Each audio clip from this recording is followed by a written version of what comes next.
ഗുരവേ സർവലോകാനാം ഭിഷജേ ഭവരോഗിണാം നിധയേ സർവവിദ്യാനാം ദക്ഷിണാമൂർത്തയേ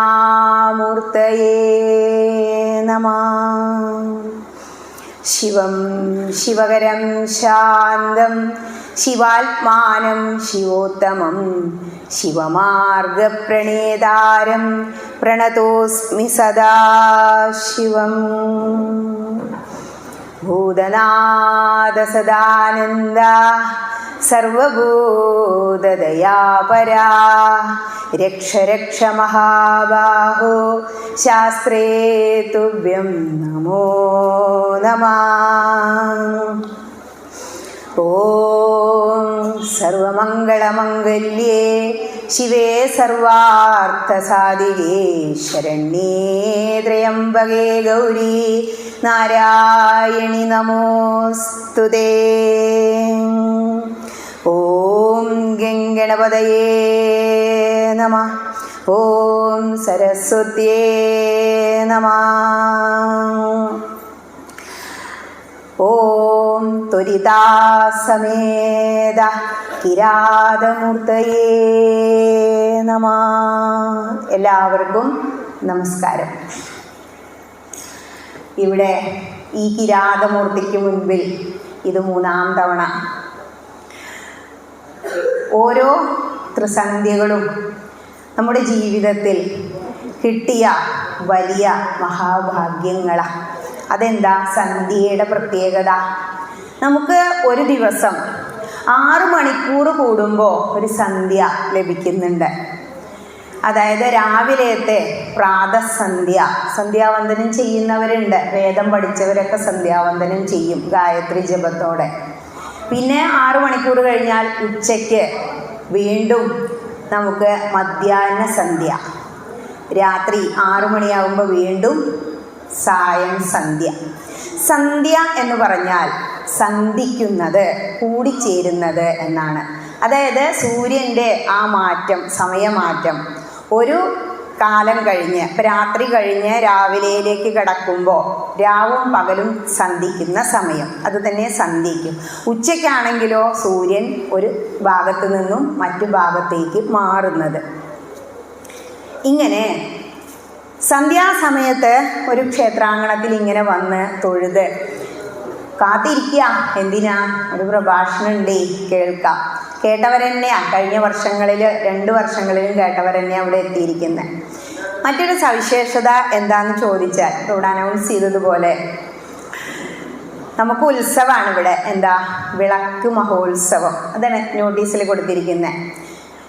ഉത്സവം എന്ന് പറഞ്ഞാൽ എന്താ? അത് ആദ്യം പറയാം. ഉത്സാഹമുള്ളതാണ് ഉത്സവം. അപ്പോൾ പിന്നെ എന്തേ ഇവിടെ എത്ര ഉത്സാഹം കുറഞ്ഞു കാണുന്നേ? അതായത് രത്നം വിൽക്കുന്ന കടകളിൽ തിരക്ക് വളരെ കുറവാണ്.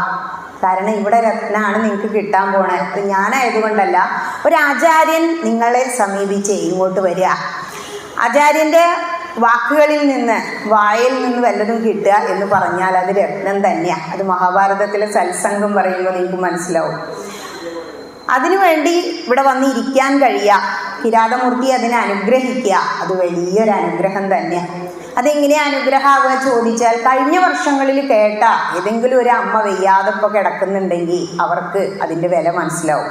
അപ്പോൾ അനുഗ്രഹം കൊണ്ട് നമ്മളിവിടെ എത്തിച്ചേർന്നു. ഇനി ഉത്സവം എന്ന് പറഞ്ഞാൽ ഉത്സാഹമാണെന്ന് പറഞ്ഞു. ഉത്സാഹം എന്ന് പറയുന്നതിലപ്പുറം, ഇപ്പോൾ ഇവിടെ മഹാക്ഷേത്രം അല്ലാത്തതുകൊണ്ടാണ് നമ്മൾ കൊടിമരം കാണാത്തത്. ഇപ്പോൾ കൊടിമരമൊക്കെ ഉണ്ടെങ്കിൽ ഉത്സവം കൊടിയേറുക പറയും ഗുരുവായൂരൊക്കെ. ഈ കൊടിക്കൂറ മുകളിലേക്കാണ് കയറുക, അല്ലേ? അതായത് ഊർധ്വലോകം എന്ന് പറയും നമ്മൾ, മുകളിലുള്ള ലോകങ്ങളിലേക്ക്. ഉത്സവം എന്ന് പറഞ്ഞാൽ ഊർധ്വലോകത്തേക്ക്, അതായത് മേൽപോട്ടുള്ള പ്രവാഹമാണ് ഉത്സവം എന്ന് പറയുന്നത്. ഇവിടെ എന്താ മേൽപോട്ട് പ്രവഹിക്കേണ്ടേ? എന്തിനാ ഉത്സവം നടത്തുന്നേ? ഓരോ ക്ഷേത്രത്തിലും മന്ത്രചൈതന്യം നിറഞ്ഞു നിൽക്കുക.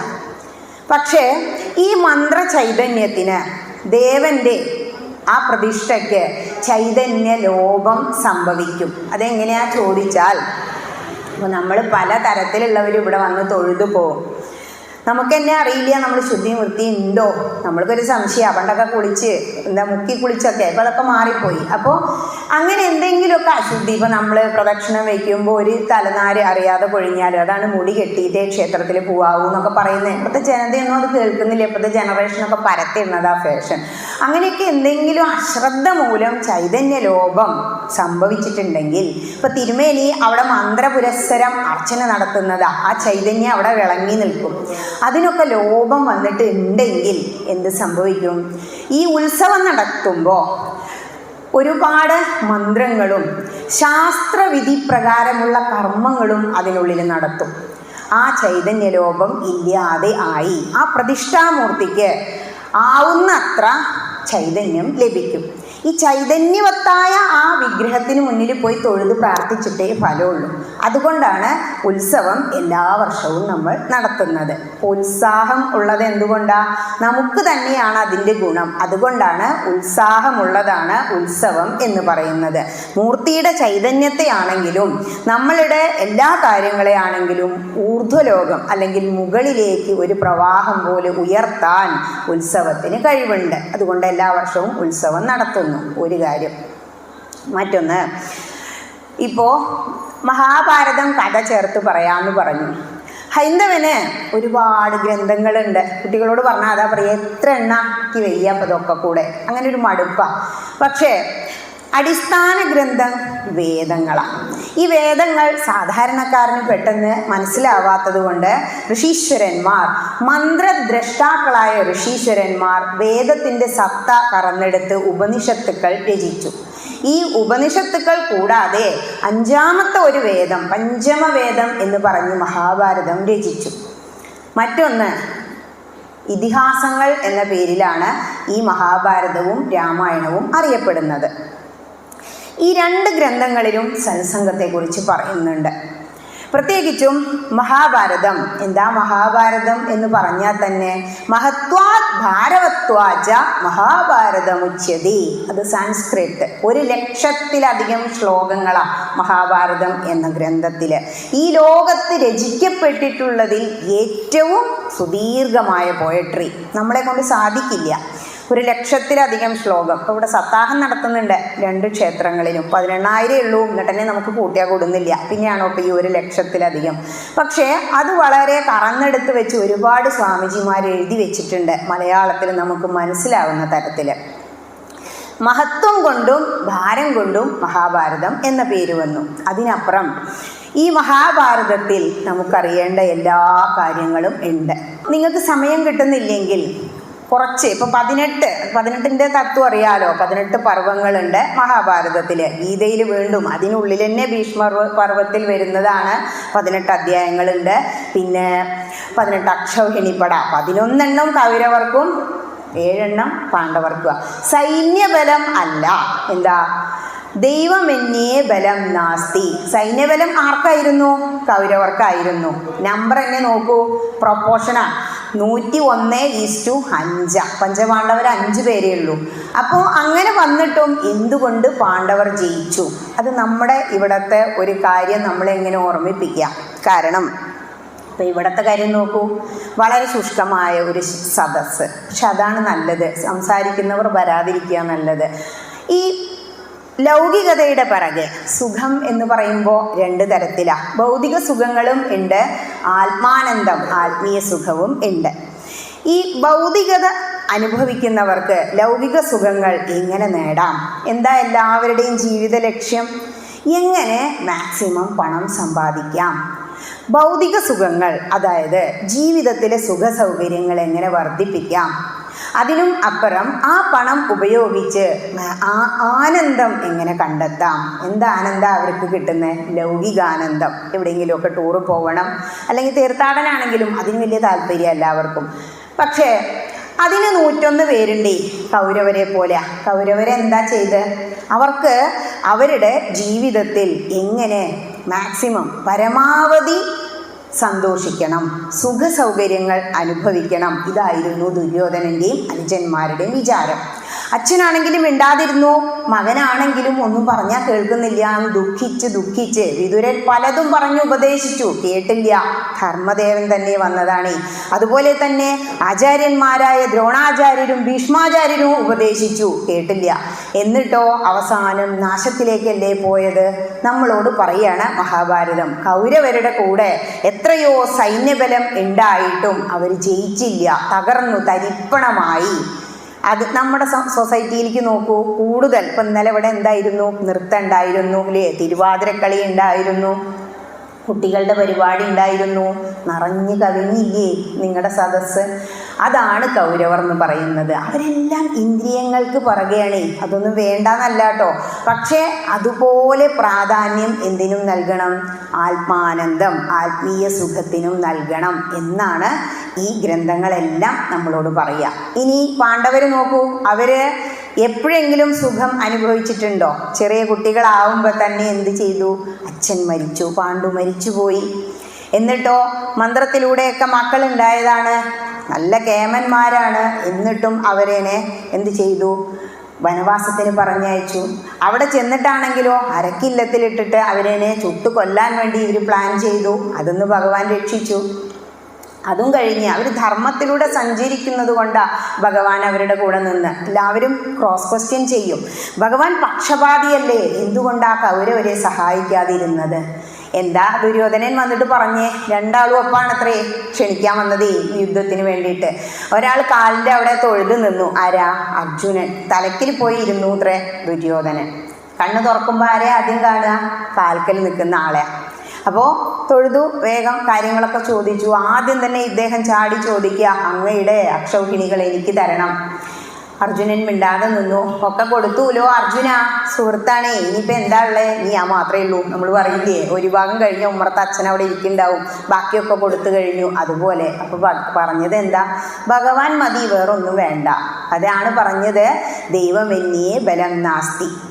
ഭീഷ്മർ പറയുന്നുണ്ട്, യതോ ധർമ്മസ്തതോ ജയ. അനുഗ്രഹം വാങ്ങാൻ ചെല്ലുമ്പോൾ ഒരു വാക്കും കൂടി അവിടെ ചേർക്കും, യതോ കൃഷ്ണ സ്തതോ ജയ. എവിടെയാണോ കൃഷ്ണനുള്ളത് അവിടെ നിങ്ങൾക്ക് ജയം കാണും. കൃഷ്ണൻ എവിടെയായിരുന്നു? പാണ്ഡവരുടെ കൂടെയായിരുന്നു. അപ്പോൾ ആ പ്രൊപ്പോർഷൻ മനസ്സിലായില്ലേ? നമ്മുടെ സൊസൈറ്റിയിലും ഇതന്നെയാണ് സംഭവിക്കുന്നത്. ഇപ്പോൾ ബഹുഭൂരിപക്ഷം ജനങ്ങളും എവിടെയാണെന്ന് ആലോചിച്ച് നോക്കൂ. ഉത്സാഹം എന്തിനു നടക്കുന്നുണ്ടാവും? ആനന്ദം കണ്ടെത്താൻ വേണ്ടി സിനിമാ തിയേറ്ററിലോ പാർക്കിലോ ബീച്ചിലോ ഒക്കെ ഒരുപാട് ജനങ്ങളെ നമുക്ക് ഈ സമയത്ത് പോയാൽ കാണാം.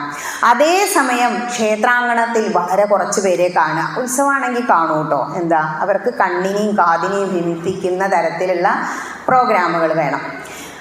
ആ ഒരു പ്രൊപ്പോർഷൻ എല്ലായിടത്തും നമുക്ക് കാണാം. കാരണം ആത്മീയത എന്താണ്, എന്തിനാണ് ആധ്യാത്മിക ജീവിതം എന്നതറിയാത്തത് കൊണ്ടാണ് ഇത് സംഭവിക്കണേ. അതും മഹാഭാരതത്തിലൊരു കഥയായിട്ട് പറയാം.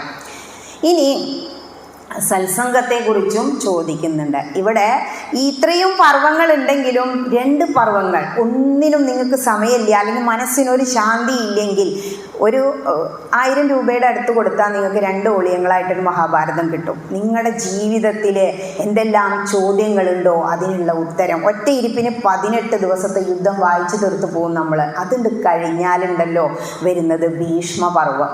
ഈ ഭീഷ്മാചാര്യർ ആ ശരശയ്യയിൽ എത്ര ദിവസമാണ് കിടന്നേ? 58 ദിവസം ഉത്തരായണം കാത്ത് കിടക്കുക ശരങ്ങളുടെ മുകളിലാണ്. ആ ശരങ്ങളുടെ മുകളിൽ അങ്ങനെ കിടക്കുന്ന ഭീഷ്മാചാര്യരുടെ അടുത്തേക്ക് കൊണ്ടുപോവുക. യുദ്ധം കഴിഞ്ഞതിന് ശേഷം ധൃതരാഷ്ട്രവും ഗാന്ധാരിയും എല്ലാവരെയും വിളിച്ചിട്ട് കൃഷ്ണൻ. ആ സമയത്ത് ധർമ്മപുത്രരുടെ സംശയങ്ങൾക്കെല്ലാം ഉത്തരം കൊടുക്കുകയാണ് ഭീഷ്മാചാര്യർ. ആ സംശയങ്ങളൊക്കെ നമ്മുടെ ഉള്ളിലുള്ള സംശയങ്ങളാണ്. അതിൽ ആദ്യത്തെ സംശയമാണ്, എന്താണ് സത്സംഗം? അല്ലെങ്കിൽ ഹേ ഗുരു, സത്സംഗത്തിൻ്റെ മഹത്വം എന്താണ് എന്ന് ചോദിക്കുന്നുണ്ട് ധർമ്മപുത്രർ. അപ്പോൾ നമ്മളുടെയും സംശയത എന്താ? അപ്പോൾ ഈ പ്രഭാഷണം ഇവിടെ ഇപ്പോൾ ഇന്നും കൂടിയും ഡാൻസ് വെക്കായിരുന്നില്ലേ എന്ന് ചിന്തിച്ച് കഴിയുമ്പോൾ അതിനുള്ള ഉത്തരം, നമ്മളുടെ ഈ ജീവിതത്തിൽ ഞാൻ പറഞ്ഞില്ലേ, ലൗകികാനന്ദം മാത്രമല്ല, എന്തുകൂടി വേണം? ഭക്തി ജ്ഞാന വൈരാഗ്യങ്ങളിലൂടെയാണ് നമ്മൾ കടന്നു പോകേണ്ടത്. ഭാഗവതം പറയുന്നുണ്ട്. ഈ ഭക്തി ജ്ഞാന വൈരാഗ്യം എന്ന് പറയുമ്പോൾ എപ്പോഴാണ് ഉണ്ടാവണ്ടേ? ഇപ്പൊ കുട്ടിയായി വന്നു അപ്പം തന്നെ ബ്രഹ്മചര്യം എടുത്ത് പോവുകയെന്ന് പറയാണോ വേണ്ടത്? വൈരാഗ്യം ഉണ്ടാവുകയാണോ വേണ്ടത്? അല്ല. നമുക്ക് കിട്ടിയ ജീവിതം, ആ ജീവിതത്തിലെ കർമ്മങ്ങളെല്ലാം അനുഷ്ഠിക്കണം. അതാണ് ധർമ്മം എന്ന് മഹാഭാരതം പറയാം. അതെപ്പോഴാ അപ്പോൾ ഭക്തി ഉണ്ടാവുക? ചെറുപ്പത്തിലേ ഭക്തി ഉണ്ടാവണം. കുഞ്ഞു കുട്ടിയാകുമ്പോൾ പഠിക്കാൻ പോകുമ്പോൾ ഇപ്പോൾ ഇവിടെ 4-5 കുട്ടികളൊക്കെ വന്നൂലേ? പണ്ടൊന്നും ഈ സദസ്സിൽ കുട്ടികൾ വന്നിരിക്കില്ല. എന്നിട്ടോ ഭക്തിയെ നമ്മൾ വളർത്തണം. എങ്ങനെയാ? ജ്ഞാനത്തിലൂടെ. അറിവാണ് ഭക്തി, അറിവാണ് ഈശ്വരൻ. അപ്പോൾ ജ്ഞാനം നേടാൻ എന്താ ചെയ്യുക? അവിടെയാണ് നമ്മുടെ മഹാഭാരതത്തിൻ്റെ പ്രസക്തി.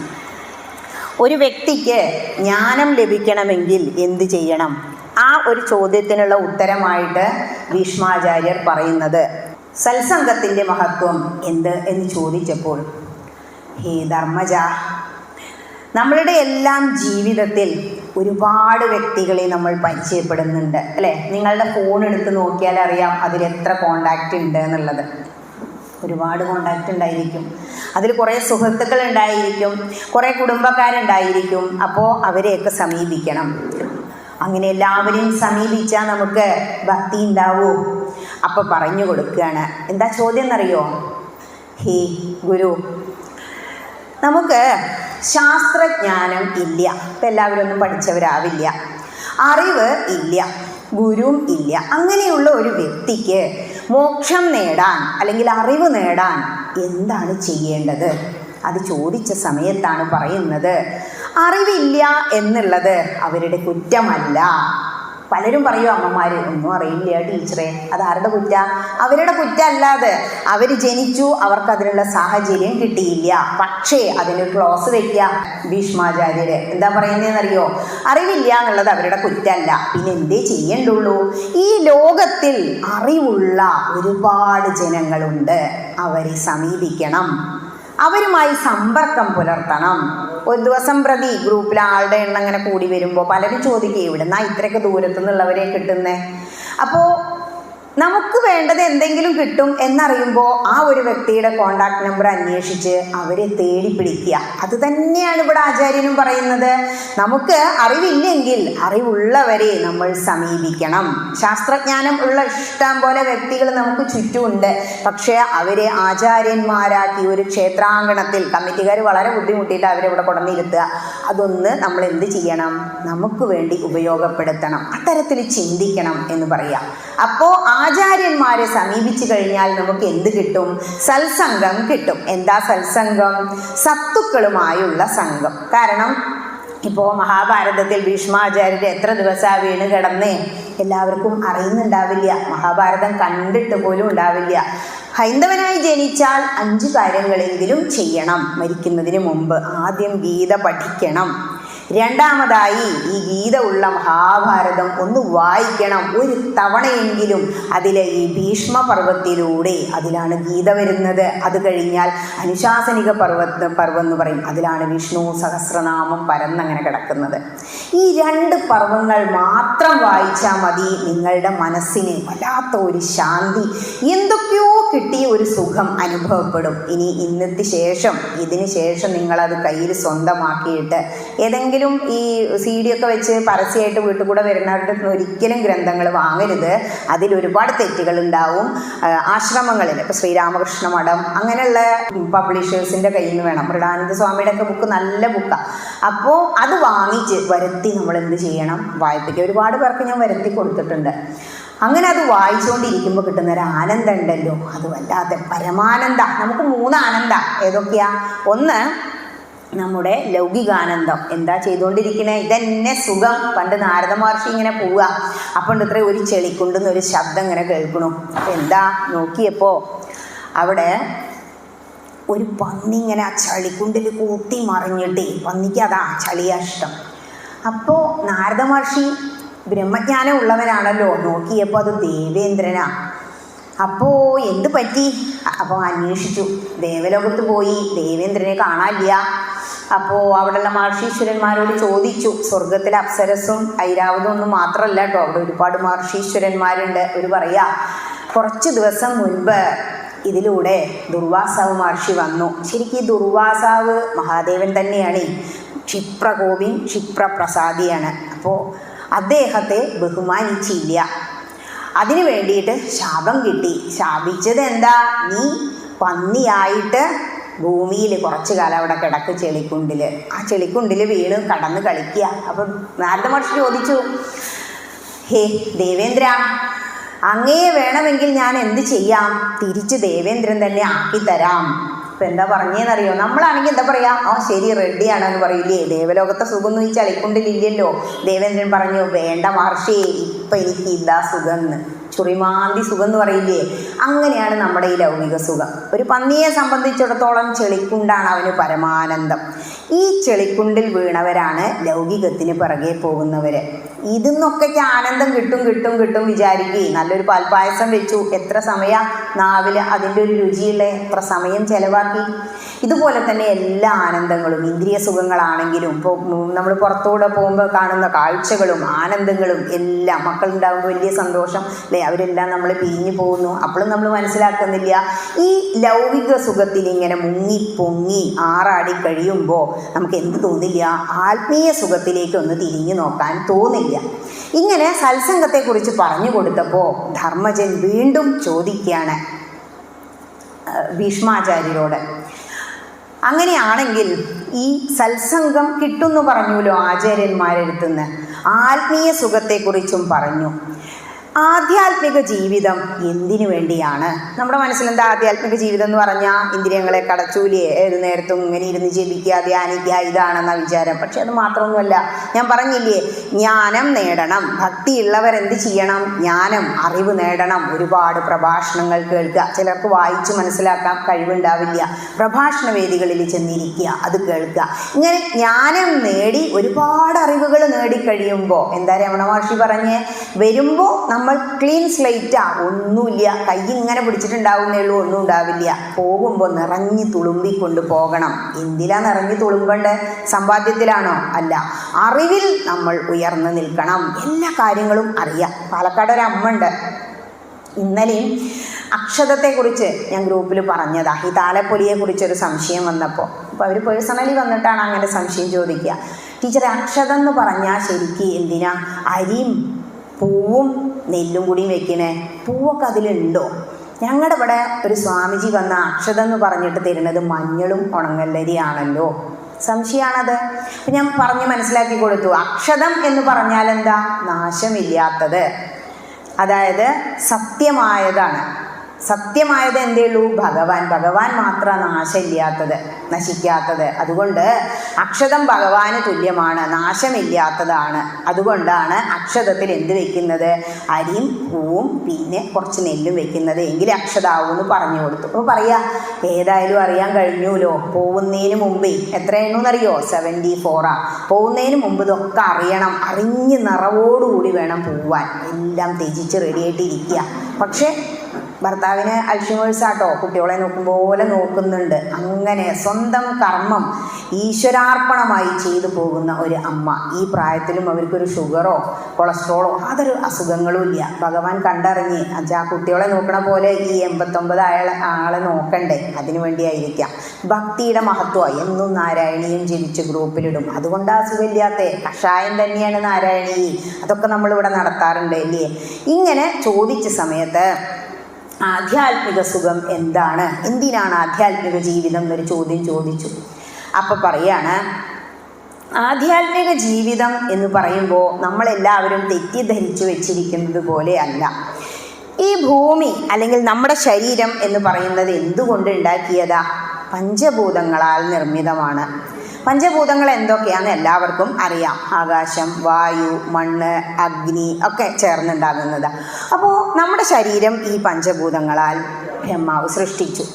അതേപോലെ തന്നെ ഈ ഭൂമിയിലേക്ക്, പ്രപഞ്ചത്തിലേക്ക് എല്ലാ വസ്തുക്കളും നോക്കൂ, ഈ പറയുന്ന 5 വസ്തുക്കളെ ചേർത്ത് ഉണ്ടാക്കി വെച്ചിരിക്കുന്നതാണ്. ഇതിനൊന്നും എന്തില്ല? ജീവനില്ല. അപ്പോൾ നമ്മുടെ ശരീരത്തിനും ജീവൻ ഉണ്ടായിരുന്നില്ല അല്ലേ? ആദ്യം ഒരു ബീജമായി സൈഗോട്ടായി ഉണ്ടാകുന്ന സമയത്ത്.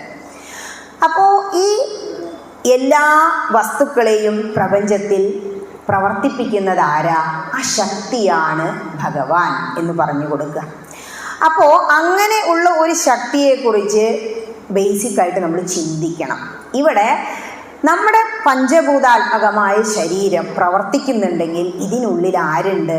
ഇതിനെ പ്രവർത്തിപ്പിക്കാൻ കഴിവുള്ള ഒരു ആത്മാവ് ഉണ്ട്. ചില സമയത്ത് നമ്മൾ പറയും ജീവൻ ഉണ്ട് അല്ലേ, അല്ലെങ്കിൽ ഇത് വെറും ജഡായി. അപ്പോൾ എപ്പോഴാണ് ആത്മാവ് ജീവനായി മാറുന്നത്? വലിയ ചോദ്യം. എല്ലാവരും ചോദിക്കും, എന്താ ആത്മാവ് പറയുന്നത്, ജീവൻ, പരമാത്മാവ്, ഇതൊക്കെ എന്താ? വലിയ സംശയമാണ്.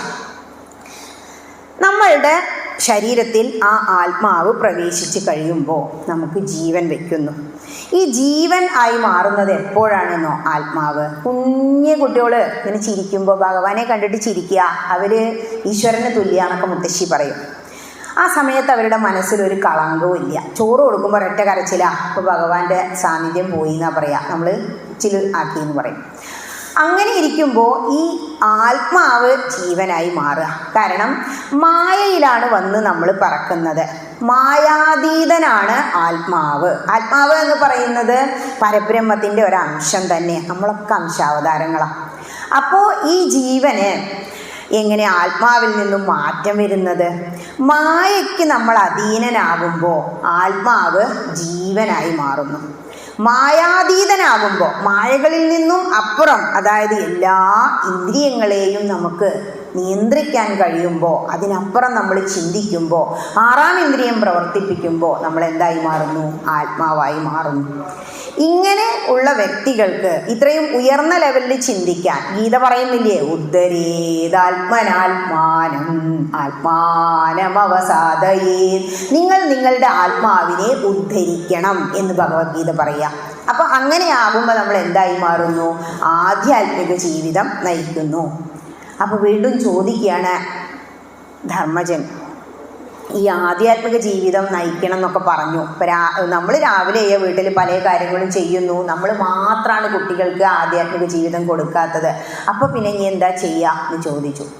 അപ്പോൾ പറഞ്ഞു കൊടുക്കുകയാണ് ജപത്തിൻ്റെ പ്രസക്തി. അപ്പം നമ്മളിവിടെ അല്ലേ, കഴിഞ്ഞ വർഷം ഇവിടെ ലളിതാ സഹസ്രനാമമൊക്കെ കേട്ടു വന്നപ്പോൾ ഇപ്രാവശ്യം എന്തോ അത് വെച്ചില്ല, ആകെ തിരക്കായതുകൊണ്ടാവാം. ഇങ്ങനെ ജപം ചെയ്യുന്നതിൻ്റെ മഹത്വം എന്താണ്? ആത്മാവിനെ ഉയർത്താൻ ജപിക്കണം എന്നറിയാം ധർമ്മപുത്രർക്ക്. അപ്പോൾ പറഞ്ഞു കൊടുക്കുകയാണ് മൂന്നാമത്തെ കാര്യം മഹാഭാരതത്തിൽ. ജപം ചെയ്യുന്നത് എന്തിനാണെന്ന് ചോദിച്ചപ്പോൾ നമ്മളെല്ലാവരും മനസ്സിനെ നിയന്ത്രിക്കണം എന്നാഗ്രഹിക്കുന്നവരാണ്. മനസ്സിന് ഏകാഗ്രത ഉണ്ടാവാനാ ജപം. സന്ധ്യയ്ക്ക് നമ്മളോട് എന്താ പറയുക? രാമനാമം ജപിക്കാൻ പറയും മുത്തശ്ശി. എന്തിനാ? അതങ്ങോട്ട് ജപിക്കുന്ന സമയത്ത് പിന്നെ വേറൊരു ചിന്തയിലെ കണ്ണണ്ടടച്ചാൽ പിന്നെ ആത്മാവിലേക്കാണ് നോക്കുന്നത്. ആത്മാവിനെ ഉയർത്താൻ കഴിയും. അപ്പോൾ അങ്ങനെ ഇരിക്കുമ്പോൾ നമ്മൾ എന്ത് ചെയ്യാം? ഏകാഗ്രമായിട്ടിരിക്കും. ഏകാഗ്രതയോടുകൂടി ഇരുന്ന് ധ്യാനിക്കുമ്പോൾ, ജപിക്കുമ്പോൾ ആത്മാവ് ഉയരും എന്നതാണ് സങ്കല്പം. ഇവിടെ അങ്ങനെ ഇരിക്കും. നിങ്ങൾ 7 മണിക്ക് തുടങ്ങി, അരമണിക്കൂറും കഴിഞ്ഞു അല്ലേ? അപ്പോൾ നമ്മളൊന്നും അറിയുന്നില്ല, നമ്മൾ ജീവനല്ല, അപ്പോൾ ആത്മാവായി മാറുന്നു.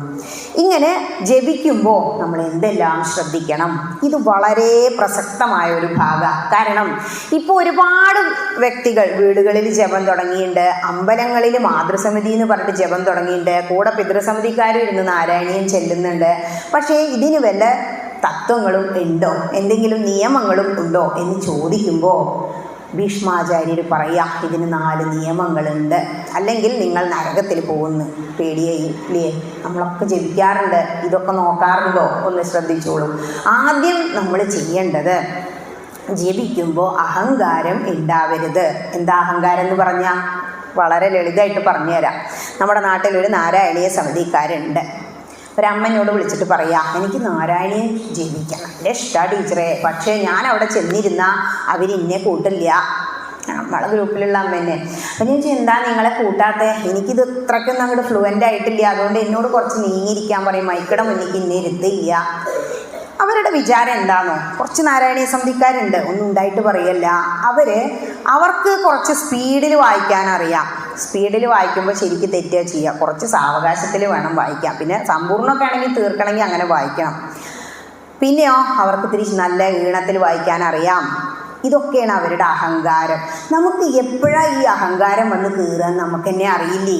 അതാണ് പറഞ്ഞത്, നമ്മളോട് ആഗ്രഹത്തോടു കൂടി ഒരാൾ നമ്മുടെ അടുത്ത് നാരായണീയ പുസ്തകമായിട്ട് വന്നിരുന്നാൽ എന്താ ചെയ്യേണ്ടത്? സന്തോഷം, ഒരാളും കൂടി ആയല്ലോ, കൂടെ ജപിച്ചോളൂ കേട്ടോ എന്ന് പറയുക ചെയ്യണ്ടേ. അല്ലാതെ നീക്കി ഇരുത്തുമ്പോൾ ഭഗവാൻ പുറം കൈ കൊണ്ട് തട്ടി മാറ്റിയില്ലേ, വില്ലുമംഗലം സ്വാമി ഭഗവാനെ എന്താണ്ടായേ, നീ അങ്ങോട്ട് വന്നോളൂ അനന്തം കാട്ടിക്കെന്നും പറഞ്ഞാൽ പോയില്ലേ, അതുപോലെ സംഭവിക്കും. അതുകൊണ്ട് ഇപ്പോൾ വീട്ടിലിരുന്ന് ജപിക്കുകയാണെങ്കിലും ആരും ജപിക്കില്ല, ഞാൻ മാത്രം കേമൻ, അങ്ങനെയൊന്നും ചിന്തിക്കേണ്ട. ഏറ്റവും എളിയവനായി വേദം പറയുന്നതാ, പുല്ലിലും എളിയവനായി വേണം ഒരു ഭക്തൻ്റെ മനസ്സ് ആത്മീയമായ കാര്യങ്ങൾ ചെയ്യുന്നത്. ഒരഹങ്കാരവും വേണ്ട, എനിക്കറിയില്ല എന്ന് വിചാരിച്ചൊരു വിഷമവും വേണ്ട. വയ്ക്കുന്ന പോലെ ഇരുന്നിട്ട് എന്ത് ചെയ്യുക? നാമം ജപിക്കുക. ഒന്ന്, അഹങ്കാരം ഉണ്ടാവരുത്, ഞാൻ വലിയവൻ എന്ന ബോധേ ഉണ്ടാവരുത്. ഒന്നുമല്ല, നമ്മുടെ ഗ്രന്ഥങ്ങൾ തന്നെ 2000-ലധികം അടിസ്ഥാന ഗ്രന്ഥങ്ങളും ലക്ഷക്കണക്കിന് കോടിക്കണക്കിന് അതിൻ്റെ വ്യാഖ്യാനങ്ങളും നമുക്കുണ്ട്. എത്ര ജന്മം എടുത്താലും അത് വായിച്ചു തീരില്ല. അപ്പം നമ്മളൊക്കെ വളരെ കുറച്ചറിവുള്ളവരാണെന്നുള്ള ആ ഒരു പുല്ലിലും എളിയവനാണ് എന്ന ഭാവത്തോടു കൂടി ഇരുന്ന് നാമം ജപിക്കണം. അപ്പോൾ അത് സമ്മതിച്ചു. ഇനി എന്താ വീണ്ടും ശ്രദ്ധിക്കേണ്ടത്? ഇപ്പോൾ പറയാം, പരദ്രോഹ ചിന്ത പാടില്ല. അപ്പോഴും നരകത്തിൽ പോവും. പരദ്രോഹ ചിന്ത എന്താ? ഇപ്പോൾ നമ്മളെ വീട്ടിൽ പ്രാർത്ഥനയോടുകൂടി ഇരിക്കുക സമയത്താണ് ഏതാ കൊത്തിക്കളച്ചതിനെ കുറിച്ച് ഓർക്കുന്നില്ലേ, നല്ലോണം കൊടുക്കണേ കൃഷ്ണ, അവർക്കാണ് അനുഗ്രഹം കൊടുക്കുക അല്ലേ, അങ്ങനത്തെ പ്രാർത്ഥനകൾ കേൾക്കാം. ചിലർ അമ്പലത്തിൽ വന്നിട്ട് ഇങ്ങനെ തരൂ എന്ന് എങ്ങനെ വിളിച്ച് നിന്ന് പ്രാർത്ഥിക്കുന്നത് ഞാൻ കാണാറുണ്ട്. എൻ്റെ തന്നെ കുടുംബക്കാരാട്ടോ, ഞാൻ പറയാൻ പോകാറില്ല. അപ്പോൾ ഇങ്ങനെ നിന്നിട്ടല്ല, ശരിക്ക് ഈ കൈകളുണ്ടല്ലോ 5 വിരലുകളും ചേർത്ത് ഇങ്ങനെ വെക്കുമ്പോൾ, കാലിൻ്റെ വിരലുകളും ചേർത്ത് വെച്ച് നിൽക്കുമ്പോൾ തലച്ചോറിലൊരു വൈബ്രേഷൻ ഉണ്ടാവും എന്നാ പറയുക. അപ്പോൾ മാത്രമേ നമ്മൾ ഇതിനെ ചേർക്കുന്നുള്ളൂ. അങ്ങനെ നിന്നിട്ട് ഒരു താമരപ്പൂ പോലെ പിടിച്ച് വേണത്രേ പ്രാർത്ഥിക്കാൻ. അപ്പോൾ എന്ത് ചെയ്യരുത്? നമ്മളെ ആരോ ദ്രോഹിച്ചോട്ടെ, അത് അവരുടെ കുറ്റമല്ല, നമ്മുടെയും കുറ്റമല്ല. കർമ്മഫലം നമ്മളെന്താ കഴിഞ്ഞ ജന്മത്തിലെ ശരീരത്തിൽ ഇരുന്നു കൊണ്ട് അനുഭവിച്ച് തീർക്കാൻ കഴിയാത്ത ഒരുപാട് പ്രശ്നങ്ങളെ അനുഭവിച്ച് തീർക്കാൻ സഞ്ചിത കർമ്മങ്ങൾ എന്ന് പറയും. സഞ്ചിയിലാക്കിയും കൊണ്ട് ജനിച്ചപ്പോഴേ കൊണ്ടുവന്നതാ. അത് നമ്മുടെ ചുറ്റുപുറമുള്ള അമ്മായിമ്മയായിട്ടും അയൽവാസിയായിട്ടും അല്ലെങ്കിൽ കുടുംബക്കാരായിട്ടും നമ്മൾ അനുഭവിക്കുന്നു എന്ന് മനസ്സിലാക്കിയാൽ മതി. ആരുടെയും കുറ്റമല്ല, നമ്മുടെ കർമ്മഫല എന്ന് മനസ്സിലാക്കുക. അപ്പോൾ പരദ്രോഹ ചിന്ത ഉണ്ടാവില്ല. പിന്നെ എന്താ നിയമം ചോദിച്ചു. അപ്പോൾ പറയാണ്, രാഗം, കാമം, മോഹം, ക്രോധം ഇങ്ങനെയുള്ള കാര്യങ്ങളൊന്നും മനസ്സിലുണ്ടാവാൻ പാടില്ല. അപ്പോൾ ഇങ്ങനെ ആലോചിക്കുകയാണ് അല്ലേ, രാഗം ഒന്നിനോടും അത്ര കൂടുതൽ അനുരാഗം ഉണ്ടാവണ്ട, കാമം ആഗ്രഹം ഉണ്ടാവണ്ട, മോഹം അത് വേണം ഇത് വേണം, വലിയ മോഹങ്ങളൊന്നും ഉണ്ടാവണ്ട. ഇങ്ങനെയുള്ള ആഗ്രഹങ്ങളൊക്കെ മനസ്സിൽ വെച്ചാലും നാമം ജപിക്കുമ്പോൾ നമ്മൾ ആലോചിച്ചാൽ മതി. വഴിപാട് പ്രാർത്ഥിക്കുമ്പോൾ മനസ്സ് വളരെ എളിമയോടുകൂടി ഭഗവാനെക്കുറിച്ച് ചിന്തിക്കും. പക്ഷേ നമ്മൾ ഭൗതിക സുഖത്തെ, അതാണ് 4-മത്തത്, ഭൗതിക സുഖങ്ങൾ ലഭിക്കണേ എന്ന് ആഗ്രഹിച്ചുകൊണ്ട് നാമം ജപിക്കരുത്.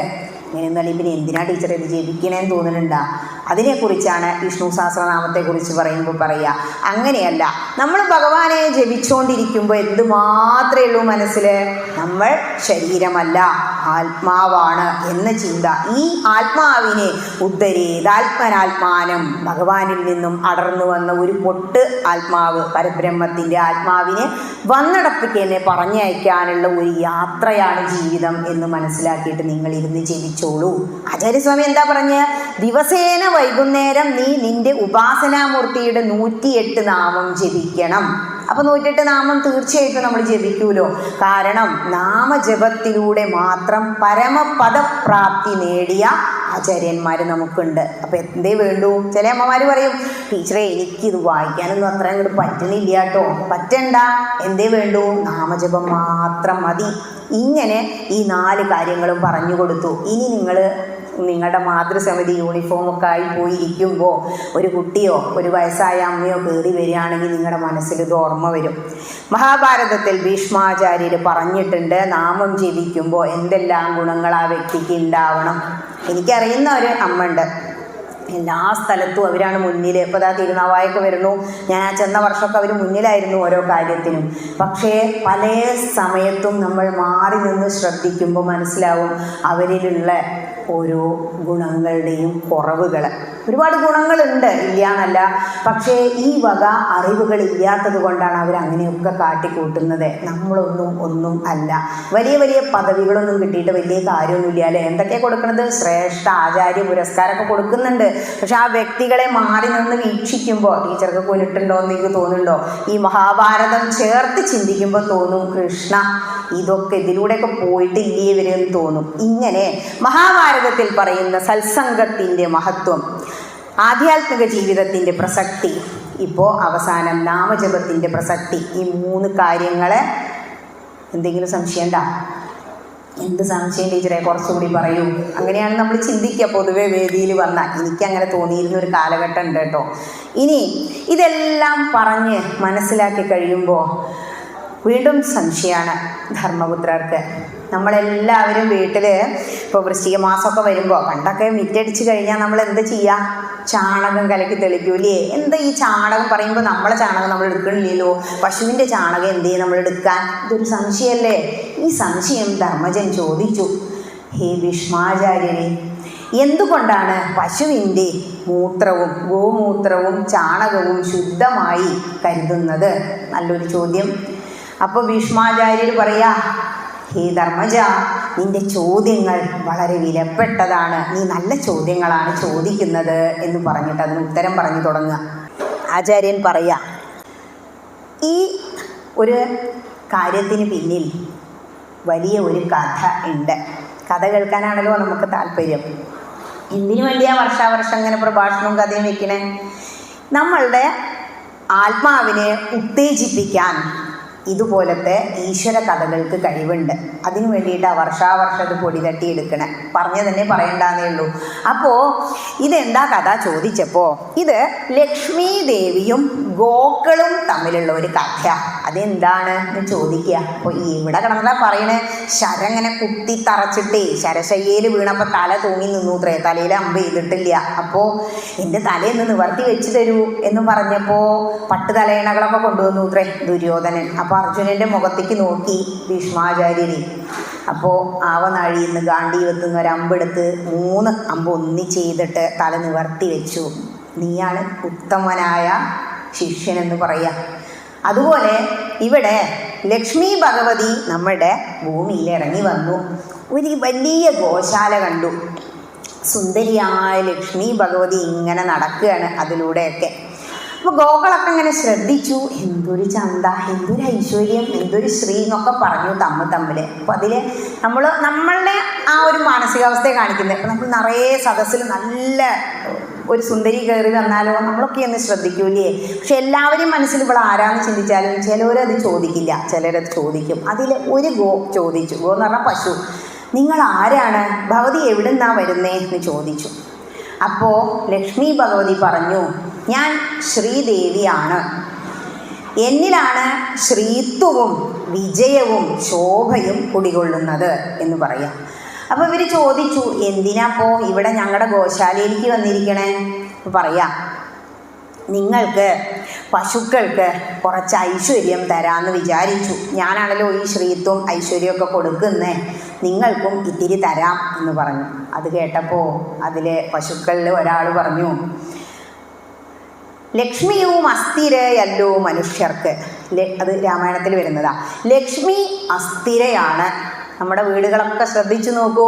ഒരു സമയത്ത് കത്തി നിന്നിരുന്ന തറവാടുകൾ നാറാണക്കല്ല് പാടി കിടക്കുന്നത് കാണാം, ഒരു 100 വർഷം എടുത്ത് പരിശോധിച്ചാൽ. അപ്പോൾ ഒരു കാലഘട്ടത്തിൽ മാത്രമാണ് ലക്ഷ്മി നമ്മുടെ കൂടെ നിൽക്കുന്നത്. ചിലർ പണക്കാരായിരുന്നു ഒരു കാലത്ത്, പിന്നീട് അവരൊന്നുമില്ലാത്തവരായി മാറും. ജ്ഞാനപ്പാന പറയുന്നില്ലേ, തോളിൽ മറാപ്പ് കയറ്റുന്നതും ഭവാൻ. അപ്പോൾ ഗോക്കൾക്ക് ആ ജ്ഞാനം ഉണ്ട്. അവർ പറഞ്ഞു, വേണ്ട, ഒരു സമയത്ത് കയറി വരും, ഞാൻ ശ്രീയാണ് ലക്ഷ്മിയാണ് എന്നൊക്കെ പറഞ്ഞിട്ട്, പക്ഷേ കുറച്ച് കാലം കഴിഞ്ഞാൽ ഇറങ്ങി പോവാനല്ലേ, ഇങ്ങോട്ട് വരണ്ട, ഞങ്ങൾക്ക് വേണ്ട. അപ്പോൾ ലക്ഷ്മി ഭഗവതിക്ക് സങ്കടമായി. അയ്യോ, അങ്ങനെ പറയരുത്, ഇത് നിരസിക്കരുത്. നിങ്ങൾ ഗോക്കളാണ്, പശുക്കളാണ്. നിങ്ങളെ ജനങ്ങളെല്ലാം മാനിക്കണമെങ്കിൽ നിങ്ങൾക്ക് ശ്രീത്വം കൂടിയേ തീരൂ. അങ്ങനെ പറയാ. ഇവിടെ നിന്ന് വേറൊരു തത്വം നമ്മൾ മനസ്സിലാക്കണം. എനിക്ക് ലക്ഷ്മി പണം വേണം, സമ്പത്ത് വേണം, അല്ലെങ്കിൽ കുറേ ശ്രേയസ് വേണം, കീർത്തി വേണം എന്ന് ആഗ്രഹിക്കുന്നതിൻ്റെ പുറകെ ലക്ഷ്മി വരില്ല അത്രേ. വേണ്ട, അയ്യോ മാറി നിന്നോളൂ പറയുന്നവരുടെ അടുത്തേക്ക് അങ്ങോട്ട് കയറി ചെല്ലുന്ന. എന്താ അതിനർത്ഥം? ഒരുപാടൊന്നും ആഗ്രഹിക്കേണ്ട, ഇതെന്നെ സുഖം, ഈ കിട്ടിയതിൽ സംതൃപ്തി. പലരുടെയും മനസ്സിൽ എന്താണോ, ഓ ഞാൻ ഇങ്ങനെ ഇപ്പം ഇവിടെ നിങ്ങളെ കരിമ്പുളിയങ്കാവിൻ്റെ എടുത്തോളൂ, കുറച്ചൊരു ഉള്ള ഏരിയ അല്ലേ, മെയിൻ റോട്ടിലല്ല. ചില കുട്ടികളോട് ചോദിച്ചാൽ കൊണ്ടു മെയിൻ റോട്ടിൽ വക്കത്തൊരു വീട് വേണം. എൻ്റെ മക്കൾ പറയും ആ കോഴിക്കോടോ തൃശ്ശൂരോ ഒക്കെ ഒരു വീടാണെങ്കിൽ ഇടയ്ക്കിടയ്ക്ക് ഓരോ പ്രോഗ്രാമിന് പോകാമായിരുന്നു, ഈ പുറമണ്ണൂർ നമുക്ക് മാറണം എന്നാണ് മകൻ്റെ താല്പര്യം. പക്ഷെ നമുക്ക് ദൈവമായിട്ട് തന്നത് അതിന് നമ്മളൊരു മഹത്വം കൽപ്പിക്കണം. 90% ആൾക്കാരും നമുക്ക് ഈ കിട്ടിയ ജന്മത്തിൻ്റെ മഹത്വം അറിയാതെ, അല്ലെങ്കിൽ നമ്മൾ വന്ന് ജനിച്ച് വീണ, ഇപ്പോൾ അമ്മ പറഞ്ഞു 4 വർഷം കേമായിരുന്നു കരിമ്പിളിയങ്കാവിൽ മാതൃസമിതിയൊക്കെ. അത് ഭഗവാൻ നിങ്ങളെങ്ങനെ അനുഗ്രഹിച്ച് വെച്ചിരിക്കുകയാണ്. ലക്ഷ്മി അസ്ഥിരയാണ് പറയുമ്പോൾ അത് ഇറങ്ങിപ്പോയി ഇല്ലേ, ഒരു ഊക്ക് കത്തും, പക്ഷെ കത്തി ആളി കുറച്ച് കഴിഞ്ഞാൽ അത് കെട്ടേ പറ്റും. അതുപോലെയാണ് ലക്ഷ്മി. ഇതൊക്കെ നമുക്കുള്ള പാഠങ്ങളാണ്. അങ്ങനെ പറഞ്ഞപ്പോൾ ഈ ലക്ഷ്മി ഭഗവതി പറഞ്ഞു, നിങ്ങളുടെ കൂടെ ഞാൻ വേണം. കാരണം ദേവാസുര യുദ്ധം നിങ്ങൾ കേൾക്കുന്നില്ലേ, അസുരന്മാരുടെ കൂടെ ഞാനില്ല. അതുകൊണ്ടാണ് അവർക്ക് എപ്പോഴും സങ്കടം. എന്നെ സ്വീകരിച്ചു, അല്ലെങ്കിൽ ഞാൻ സ്വീകരിച്ചിരിക്കുന്നത് ദേവന്മാരെയാണ്. അതുകൊണ്ട് ദേവന്മാർക്ക് എപ്പോഴും സന്തോഷം. നിങ്ങൾക്ക് സന്തോഷമായിട്ട് ഇരിക്കണ്ടേ ഈ ഭൂമിയിൽ? ജനങ്ങൾ നിങ്ങളെ മാനിക്കണമെങ്കിൽ ശ്രീ ഐശ്വര്യം ലക്ഷ്മി നിങ്ങളിൽ കുടികൊള്ളണം.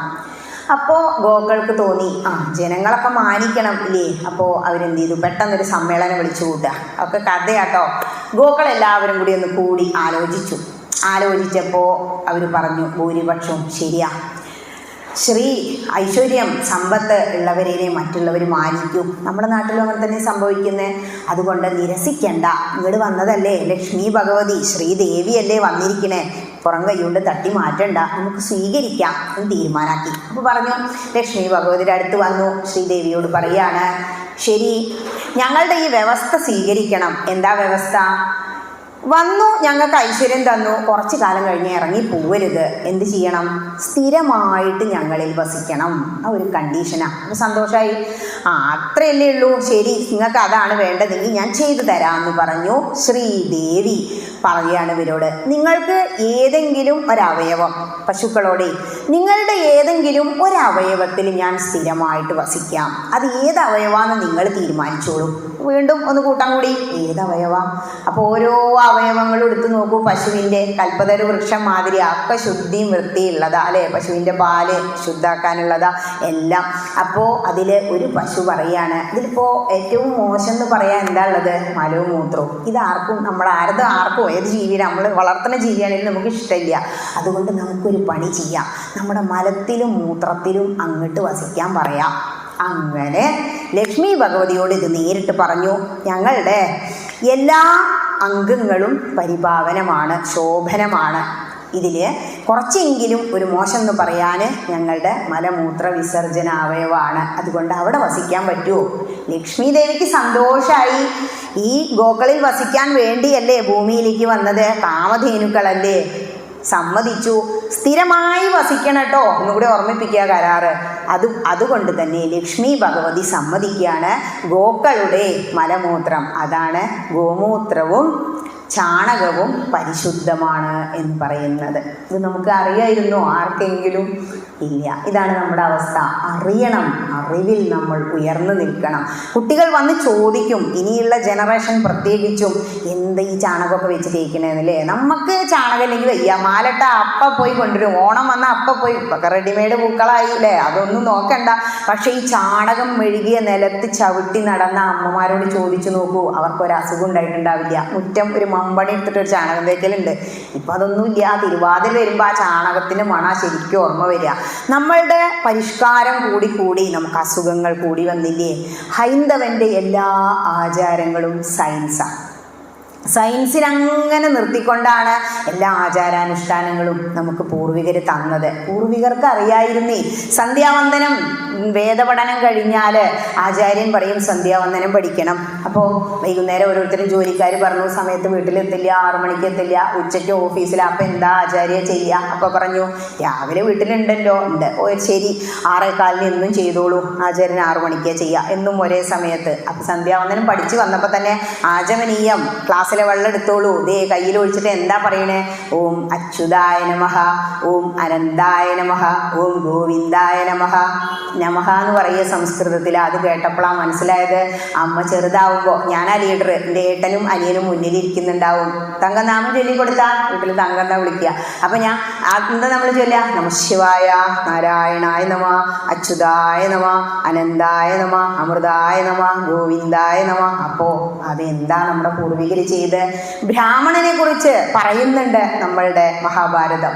ഈ ബ്രാഹ്മണർ എന്ന് പറഞ്ഞാൽ ബ്രഹ്മചര്യം പാലിക്കുന്നവർ ബ്രാഹ്മണർ. ബ്രഹ്മജ്ഞാനേന ഏവ ബ്രാഹ്മണ. ആരാ ബ്രഹ്മജ്ഞാനം ഉള്ളവർ? ഈ വക കാര്യങ്ങൾ പറയുന്നവരാ. അപ്പോൾ ബ്രാഹ്മണനാവണം എങ്കിൽ തന്നെ എന്താണെന്നറിയോ? 12 വർഷം ബ്രഹ്മചര്യം പാലിക്കണം. എന്താ ബ്രഹ്മചര്യം എന്നറിയോ? വേദമന്ത്രങ്ങൾ പഠിക്കുക ഈ 12 വർഷം കൊണ്ട്. ആ സമയത്ത് നമ്മുടെ മുത്തശ്ശീനെ വിളിച്ചു നോക്കൂ നിങ്ങൾ. ഒരു പെണ്ണസദ്യ ഉണ്ട്, പോരുണോ ചോദിച്ചാൽ ഞാൻ ഇല്ല, ഈ വൈക്കോ പറയും. കേട്ടിട്ടില്ലേ? എന്തുകൊണ്ടാണ് അങ്ങനെ പറയുന്നത്? ഈ ബ്രഹ്മചര്യം പാലിക്കുമ്പോൾ പെണ്ണച്ചോറ് ഉണ്ണാൻ പാടില്ല എന്ന് മഹാഭാരതം പറയുന്നുണ്ട്. അങ്ങനെ വേദമന്ത്രങ്ങളൊക്കെ പഠിച്ചു വരുമ്പോഴാണ് മനസ്സിലാവുക, അയ്യോ സന്ധ്യാവന്ദനാണ് അപ്പം ഇത്രയും കാലം അമ്മ ചൊല്ലി തന്നത്. പൂർവികർക്ക് ഇതിനെക്കുറിച്ച് അറിവുണ്ടായിരുന്നു. ഗായത്രി 21 തവണ ജപിക്കണം. എത്ര പേരാ ഹൈന്ദവർ ചെയ്യുന്ന? 5 മിനിറ്റേ വേണ്ടൂ. ആ സൂര്യൻ അങ്ങനെ ഉദിച്ച് വരുമ്പോൾ ഗായന്തം ത്രായതേ ഇതി ഗായത്രി, ഗാനം ചെയ്യും തോറും നമ്മളെ ഉണർത്താൻ ഉള്ള കഴിവ്, കോൺസെൻട്രേഷൻ കൂടുത്രേ. 98 വയസ്സായ തിരുമേനി വേദമന്ത്രങ്ങൾ അങ്ങനെ തെറ്റാതെ ചൊല്ലുന്നത് കേൾക്കുമ്പോഴാണ് മനസ്സിലാവുക ഗായത്രി മന്ത്രത്തിൻ്റെ മഹത്വം. ഇങ്ങനെ ഇതും മഹാഭാരതത്തിൽ വരുന്നതാ. അങ്ങനെ ചാണകത്തിൻ്റെയും ഗോമൂത്രത്തിൻ്റെയും മാഹാത്മ്യവും പറഞ്ഞു കൊടുത്തു. ഇങ്ങനെ അനുശാസനിക പർവം അല്ലെ ഗീതയിൽ ഒരു കാര്യം കൂടി പറയാം, അല്ലെങ്കിൽ മഹാഭാരതം മുഴുവനാവില്ല എന്നാ. ഗീത പറയുമ്പോൾ അതിൽ ഒരുപാട് ശ്ലോകങ്ങൾ നമ്മളിവിടെ പറഞ്ഞു പോയതാ. ഇതുവരെ പറയാത്തത് പറയാം. നമ്മളെല്ലാവരും എപ്പോഴും ചിന്തിക്കുന്ന ഒരു ചോദ്യം, എനിക്ക് എന്തപ്പം ഇങ്ങനെയൊക്കെ വരണേ? ഞാൻ എത്ര ജപിച്ചു, എത്ര അമ്പലത്തിൽ പോയില്ലേ? പലർക്കും പല വിഷമങ്ങളാണ്. പക്ഷെ ഇവിടെ ഇരിക്കുമ്പോൾ നിങ്ങൾക്കത് മറക്കാൻ കഴിയുന്നില്ലേ? ഭഗവാന്റെ ഒരു അനുഗ്രഹം. അവിടെ പറയുന്ന ഉത്തരാണ് ഭഗവാൻ. ഇതൊക്കെ ഇങ്ങനെയൊക്കെ ആണ്. ഏത് ശ്ലോക? അനിത്യമസുഖം ലോകം ഇമം പ്രാപ്യ ഭജസ്വമാം. ഈ ലോകം അനിത്യമാണ്, അസുഖകരമാണ്. ഇവിടെ എന്താ പറഞ്ഞത്? നമ്മൾ പറഞ്ഞു പഞ്ചഭൂതങ്ങളാൽ നിർമ്മിതമായ ഈ ശരീരം അനിത്യമാണ്, ഇതിന് മാറ്റങ്ങളുണ്ട്. പക്ഷേ ആത്മാവിന് നിത്യതയാണ്, നിത്യനാണ് ആത്മാവ്, അതിന് മാറ്റങ്ങളില്ല. അപ്പോൾ അതേസമയം എന്തേ വേണ്ടൂ? ഗീതയിലെ ഈ ശ്ലോകങ്ങൾ വായിക്കുക. അപ്പം മനസ്സിലായി ഈ ലോകം ഇങ്ങനെയൊക്കെയാണ്, അനിത്യമാണ്, അസുഖകരമാണ് എന്ന് പണ്ടേ ഭഗവാൻ അതിൽ എഴുതി വെച്ചിട്ടുണ്ട്. പിന്നെ നമ്മൾ എന്തിനാ വിഷമിക്കുന്നത്? ഇത് ഇങ്ങനെയൊക്കെയാണ്, എന്തേ ചെയ്യേണ്ടുള്ളൂ? അത് മനസ്സിലാക്കിയിട്ട് ഇമം പ്രാപ്യ ഭജസ് സ്വമാം, എന്നെ നിങ്ങൾ ഭജിച്ചോളൂ. ഇത്രേ വേണ്ടൂ. ഭഗവാനെ അങ്ങോട്ട് ഭജിക്കുക. ഭക്തി എന്താക്കരുത്? കച്ചവടാക്കരുത്. ഭക്തിക്ക് പകരമായി നമ്മളൊന്നും ഭഗവാനോട് ചോദിക്കണ്ട. എന്താ ചോദിക്കണ്ട പറയണേന്നോ? എല്ലാവരെയും കണക്ക് പുസ്തകം അവിടെ ഉണ്ട്. ഇത്ര പോകുന്ന ഒരു ചിപ്പിനുള്ളിൽ നമ്മൾ എന്തെല്ലാം ഒളിക്കുന്നു. പിന്നെയാണോ സർവന്തര്യാമിയായ ഭഗവാൻ? നമ്മൾ നാമജപം മാത്രം നടത്തിയാൽ മതി, നമ്മളെ കൂടെ അങ്ങനെ ഭഗവാൻ നമ്മളെ കൊണ്ടു നടന്നോളും. അതുകൊണ്ട് അനിത്യമായ ഈ അസുഖകരമായ ഈ ലോകത്തിൽ നിങ്ങൾ അങ്ങനെ ഒട്ടലില്ലാതെ ജീവിക്കുക. എങ്ങനെ ഒട്ടലില്ലാതെ ജീവിക്കുക? ഒരു മഷിക്കുപ്പി നമ്മളെടുത്തു. മഷി തീർന്ന കുപ്പിയാണ്. ഇതിലിനി വേറെ എന്തെങ്കിലും ഇത്തിരി ഒഴിച്ച് വെക്കണം. അപ്പോൾ നമ്മൾ എന്താ ചെയ്യുക? കുറച്ച് വെള്ളം ഒഴിക്കൂലേ? കുലുക്കി മോറും. അപ്പോൾ ആ വെള്ളത്തിൻ്റെ കളർ മാറും, ഒഴിച്ച് കളയും. എത്ര തവണ വെള്ളം ഒഴിച്ച് കഴുകിയാൽ ആ മഷിക്കുപ്പി തെളിഞ്ഞ വെള്ളമായി മാറുക?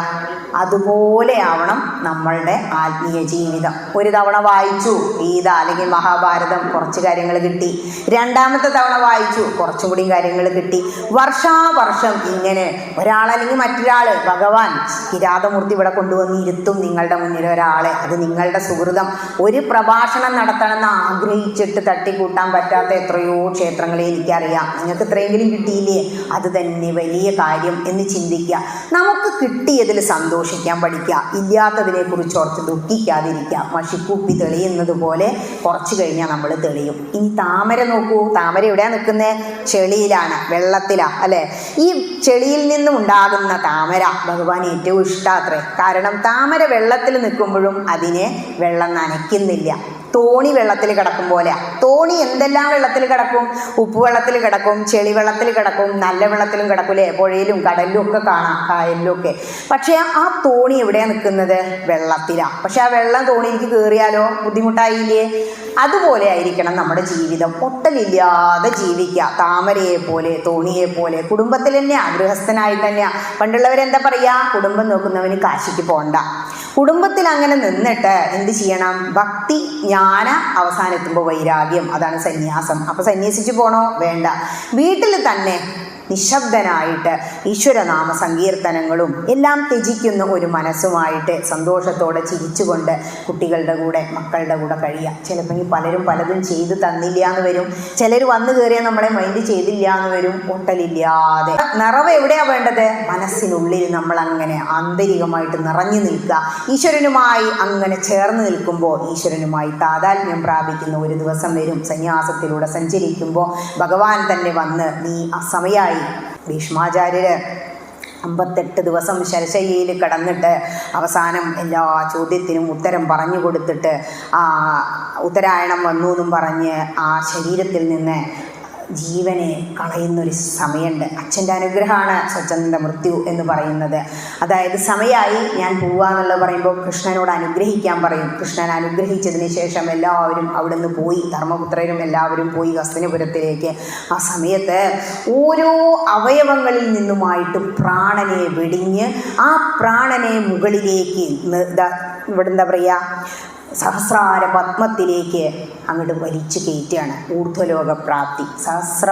ഇതിവിടെ പൊട്ടിയിട്ട് വേണത്രേ നമ്മൾ മരിക്കാൻ. അതായത് മുകളിലേക്ക് പോകണം ജീവന. ചിലർ കണ്ടിട്ടില്ലേ, മരണം കഴിയുമ്പോൾ പല അവസ്ഥയിലാണ്. ചിലർ കണ്ണ് വിഴിച്ച് വായ തുറന്ന് അതിലൂടെ ഒന്നും ജീവൻ പോകരുത് എന്നാണ് പറയുക.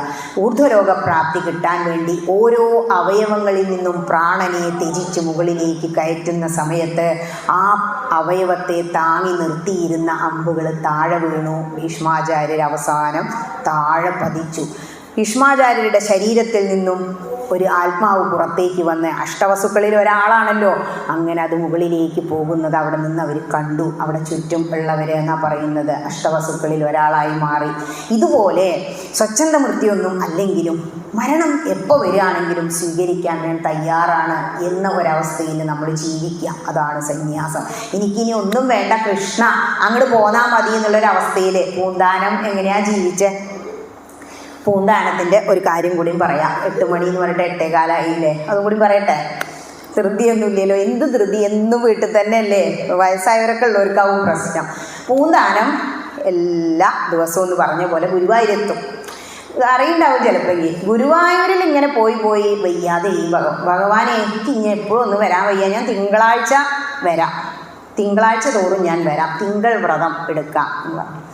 അങ്ങനെ തിങ്കളാഴ്ച തോറും പോയി തുടങ്ങി. നടന്നിട്ടാണ് അന്നൊക്കെ പോയി. നിങ്ങൾക്കറിയാലോ, പൂന്താനം നമ്മുടെ പെരിന്തമണ്ണ പൂങ്കാവനാണ്. അതിപ്പോഴും പോയാൽ പൂങ്കാവന പോയി ആ മണ്ണിലൊക്കെ ഒന്ന് ചവിട്ടണം. ഭഗവാൻ വന്ന് കൊണ്ടുപോയ സ്ഥലമല്ലേ.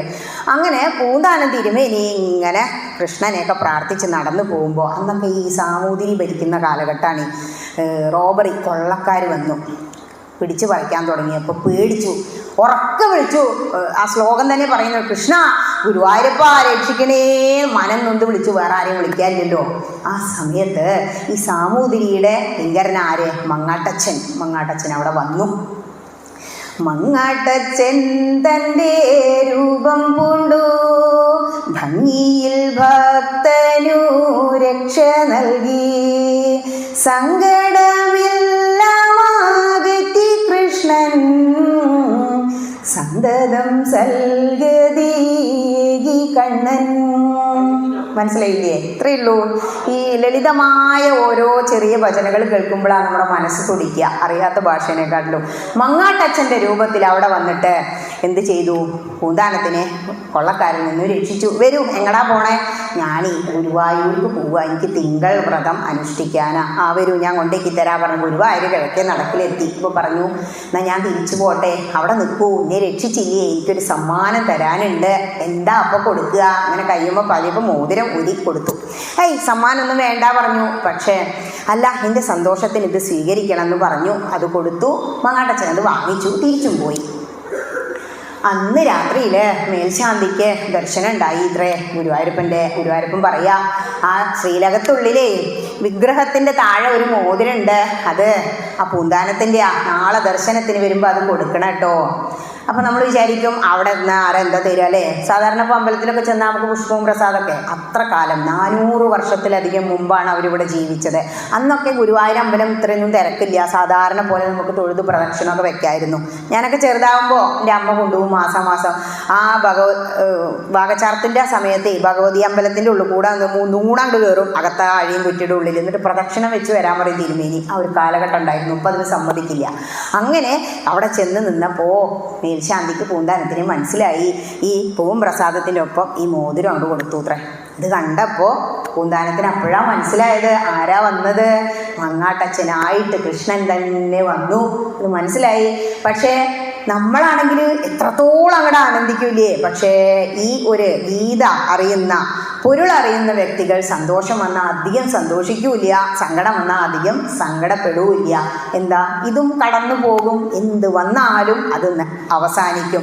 വന്നതിനെല്ലാം തിരിച്ചു പോകണം, തുടങ്ങിയതിനെല്ലാം അവസാനിക്കണം എന്ന തത്വം ആ പൊരുളറിഞ്ഞ പൂന്താനം സന്തോഷത്തോടെ കണ്ണിൽ നിന്നും രണ്ടിറ്റ് കണ്ണുനീരും വീഴ്ത്തി അതും പിടിച്ച് പ്രദക്ഷിണം വെച്ച് അങ്ങനെ വീണ്ടും പോവുക.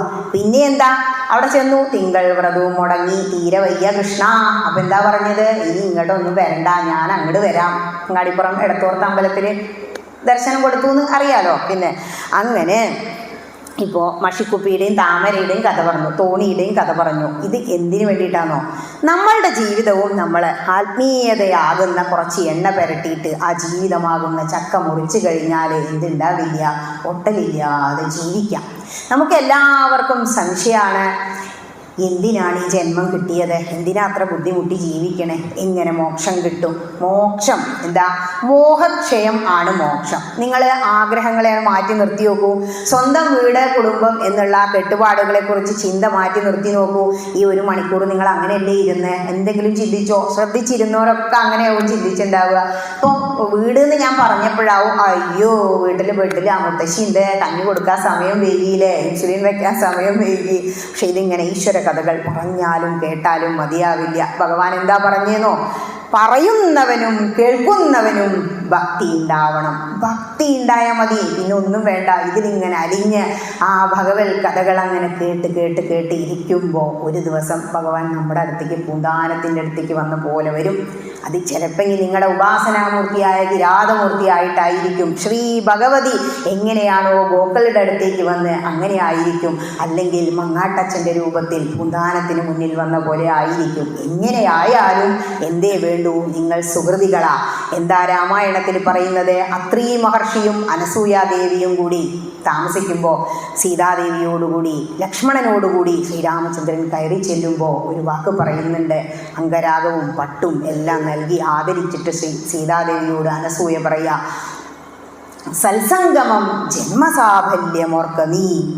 ഇങ്ങനെ ഒരു സത്സംഗം കൂടി ഇവിടെ അങ്ങനെ 1 മണിക്കൂർ ലയിച്ച് എത്രയോ കാര്യങ്ങൾ നമ്മൾ ചെയ്യുന്നുണ്ട്. ഇങ്ങനെ നിങ്ങൾക്ക് എല്ലാം സർവം മറന്ന് എല്ലാ വേദനകളും മറന്ന് ഇരിക്കാൻ ഭഗവാൻ ഒരു അനുഗ്രഹം തന്നില്ലേ? ഒരു കുഞ്ഞ് സത്സംഗം കൂടാൻ ഈ വർഷവും ഭഗവതി അനുഗ്രഹിച്ചില്ലേ?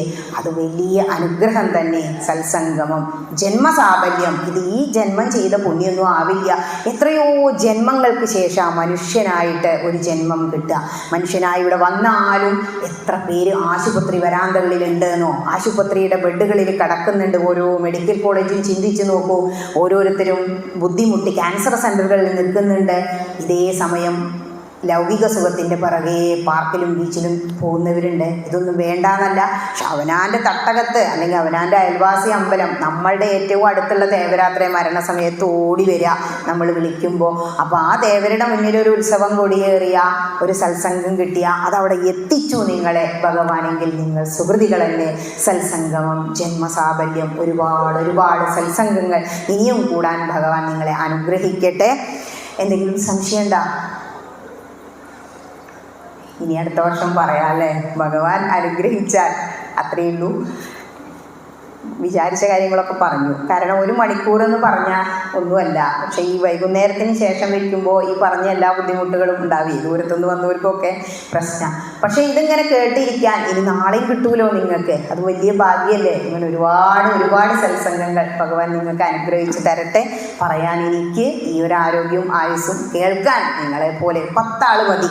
അതാണ് ഇത്. മത്സ്യം വിൽക്കുന്ന മാർക്കറ്റാച്ചാൽ തിരക്ക് കൂടും, രത്നം വിൽക്കുന്ന തിരക്ക് കുറവാണ്. ആര് പറഞ്ഞതാണോ? ശ്രീരാമകൃഷ്ണ പരമഹംസൻ പറഞ്ഞതാ. അതുകൊണ്ട് അതൊന്നും നമ്മൾ ആലോചിക്കേണ്ട. ആര് പറഞ്ഞു എന്തല്ല, എന്ത് പറഞ്ഞു, എവിടെ വെച്ച് പറഞ്ഞു, അതാണ് പ്രധാനം. കേട്ടത് എത്ര പേരായ അത് ഇവിടെ കിരാതമൂർത്തി തീരുമാനിക്കുക, ഇന്ന് ഇത്രാമത്തെ റോല് ഇന്ന കസേരയിൽ നീ ഇരിക്കണം. അത് സംഭവിച്ചു എന്ന് വിചാരിച്ചാൽ മതി.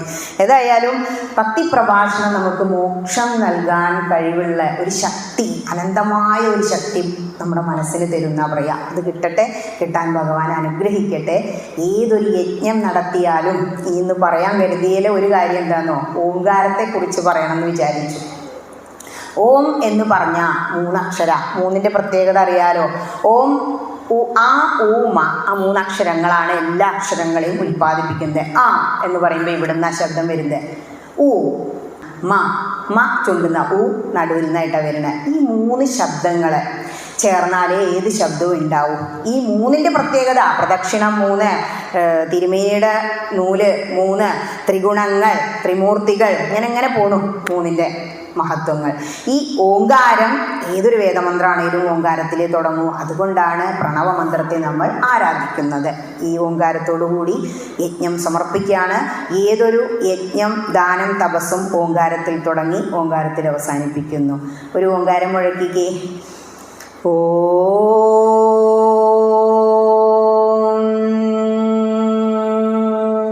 ഓങ്കാരത്തിലൂടെ പ്രണവമന്ത്രം ഉപാസിച്ച് മോക്ഷം നേടിയവരുണ്ട്. ഓം എന്നുള്ളത് ഒരു ധാര, ശിവന്റെ ധാര കണ്ടുണ്ടോ? ധാര മുറിയാതെ, നാദബ്രഹ്മമാണ് ഓങ്കാരം. ധാര മുറിയാതെ ജപിക്കണം എന്നാണ്. അല്ല, ചിലർ ഓം എന്ന് പറയും, പക്ഷെ പറയില്ല. ഓം കഴിഞ്ഞാൽ അവിടെ ഒരു പൂജയില്ല. നിസ്വാരം വേദമന്ത്രത്തിലാകെ ഉച്ചരിക്കുന്നത് ഓങ്കാരത്തിന് മാത്രം. ഇനി യജ്ഞം സമർപ്പിക്കുകയാണ്. എന്തെങ്കിലും ചുതിയൊക്കെ വന്നിട്ടുണ്ടാവും, മനുഷ്യരല്ലേ. എന്ത് വന്നാലും നമ്മൾ ചെയ്ത എല്ലാ സൽക്കർമ്മങ്ങളും ദുഷ്കർമ്മങ്ങൾ പറ്റിയിട്ടുണ്ടെങ്കിൽ അതും സർവം കിരാതമൂർത്തിയുടെ മഹാദേവൻ്റെ പാദങ്ങളിൽ അങ്ങോട്ട് സമർപ്പിച്ചാൽ പിന്നെ സഞ്ചിത കർമ്മങ്ങൾ ഉണ്ടാവില്ല. കേട്ടതിൻ്റെയും കേൾക്കാത്തതിൻ്റെയും പറഞ്ഞതിൻ്റെയും പറയാത്തതിൻ്റെയും പുണ്യം ഭഗവാന്റെ കാലുകളിൽ ഞാൻ സമർപ്പിക്കുകയാണ്. ഹരേ നാരായണ. കായേന വാചാ മനസേന്ദ്രിയൈർവാ ബുദ്ധ്യാത്മനാ വാ പ്രകൃതിർസ്വഭാവാൽ കരോമി യദ്യത് സകലം പരസ്മൈ നാരായണായേതി സമർപ്പയാമി. നാരായണായേതി സമർപ്പയാമി. സദാശിവായേതി സമർപ്പയാമി. സർവം ജഗദംബികായേതി സമർപ്പയാമി. ഓം സ്വസ്തി പ്രജാഭ്യഃ പരിപാലയന്താം ന്യായേന മാർഗേണ മഹിം മഹീശാ. ഗോബ്രാഹ്മണേഭ്യഃ ശുഭമസ്തു നിത്യം. ലോകാഃ സമസ്താഃ സുഖിനോ ഭവന്തു. ലോകാഃ സമസ്താഃ സുഖിനോ ഭവന്തു. ലോകാഃ സമസ്താഃ സുഖിനോ ഭവന്തു. ഓം ഹരി തത്സത്.